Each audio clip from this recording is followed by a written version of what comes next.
ఈ రోజు జరిగిన ఒక ఇన్సిడెంట్ గురించి మీతో డిస్కస్ చేయాలనిపించింది, అందుకే ఈ వీడియో చేస్తున్నాను. మా ప్రీవియస్ స్టూడెంట్ ఒకరు వాళ్ళ కజిన్ అబ్రాడ్ అడ్మిషన్ కోసం మమ్మల్ని కాంటాక్ట్ చేశారు.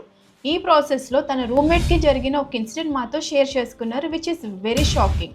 అసలు ఒక స్టూడెంట్ని అలా ఎలా మ్యానిపులేట్ చేస్తారు?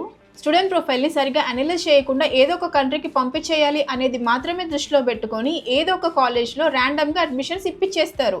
కానీ స్టూడెంట్ అక్కడికి వెళ్ళి సర్వైవ్ అవ్వడానికి ఎంత స్ట్రగుల్ అవుతాడో వాళ్ళకి ఏం తెలుసు. ఫ్రీ ప్రాసెసింగ్ చేసి పంపించారు, only on one condition, that student should return the amount with in 6 months. ఇప్పుడు స్టూడెంట్కి సరిగా జాబ్ రాక పార్ట్ టైం చేసి ఏదైతే అమౌంట్ ఫ్రీగా వచ్చిందో అది పే బ్యాక్ చేయాలి కన్సల్టెన్సీకి.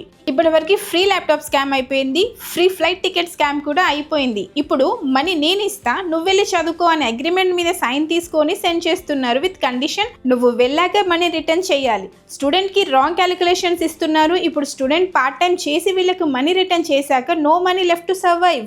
సజెస్ట్ చేస్తే స్టూడెంట్ సెటిల్ అవ్వడానికి చేయాలి, లేదా జాబ్ రావడానికి గైడెన్స్ ఇవ్వాలి, అంతేగాని స్టూడెంట్ సఫర్ అవ్వడానికి కాదు. ఇలాంటి ఫ్రాడ్ ట్రాప్స్లో మీరు పడకండి, కరెక్ట్ గైడెన్స్ లేకుండా అబ్రాడ్ వెళ్ళకండి. కరెక్ట్ గైడెన్స్ కోసం కాంటాక్ట్ చేయండి క్యాప్ ఎడ్యుకేషనల్ సర్వీసెస్. ఇక్కడ హైప్ కాదు, క్లారిటీ ఇస్తాం.